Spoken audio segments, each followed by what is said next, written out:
ప్రతి ఒక్కరి లైఫ్‌లో కొన్ని డిజాస్టర్స్ ఉంటాయండి. నా లైఫ్‌లో ఇదొక డిజాస్టర్. అది ఫిబ్రవరి 18, 2024 critical lung infection and cardiac అరెస్ట్‌తో మా నాన్న స్వర్గస్థులయ్యారు.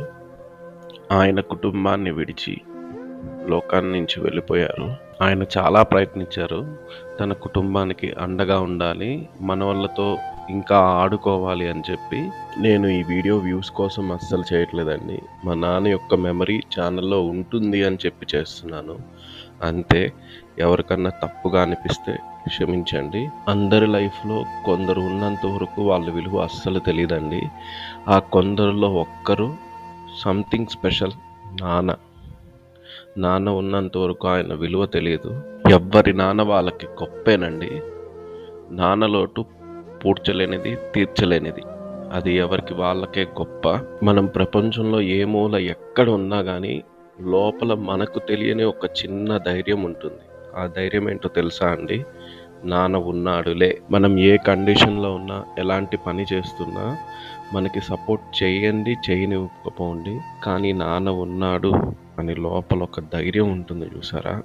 అది ఎవ్వరు ఇవ్వలేని ధైర్యం. మనం ఏదన్నా పని స్టార్ట్ చేసేటప్పుడు నాన్నకి చెప్పి నాన్నని ఒప్పించి ఆ పని చేస్తే ఆ కిక్ స్టార్టే వేరండి అసల.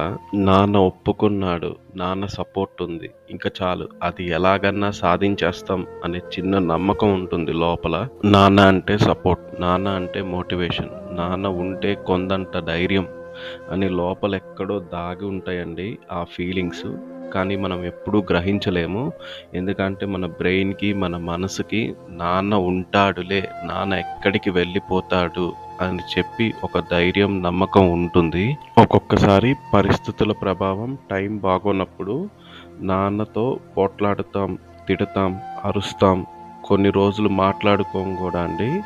కానీ అది నాన్న ఉన్నంత వరకే. కానీ నాన్న లేడు, ఎప్పటికీ తిరిగి రాడు అని మనకి తెలిస్తే మనల్ని మనం కన్విన్స్ చేసుకోవటం చాలా కష్టమండి. కొండంత ధైర్యం, కొండంత అండ, సపోర్ట్, మోటివేషన్, కష్టం వస్తే చెప్పుకోవడానికి ఉన్న మనిషి ఒక్కసారిగా అన్నీ కనుమరుగు అయిపోయినాయి అంటే మనల్ని మనం కన్విన్స్ చేసుకోవటం చాలా టైం పడుతుంది.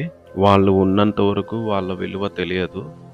ఎక్కడికి వెళ్ళిపోతారులే అని గుడ్డి నమ్మకం.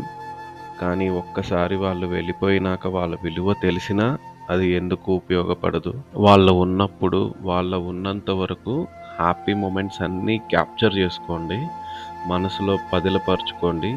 రేపు వాళ్ళు వెళ్ళిపోయినప్పుడు ఇవే కొండంత అండ, కొండంత ధైర్యం మనల్ని ముందుకు నడిపిస్తాయి. మీ సత్యనారాయణ ప్రసాద్ గారి అబ్బాయి ఆర్కే.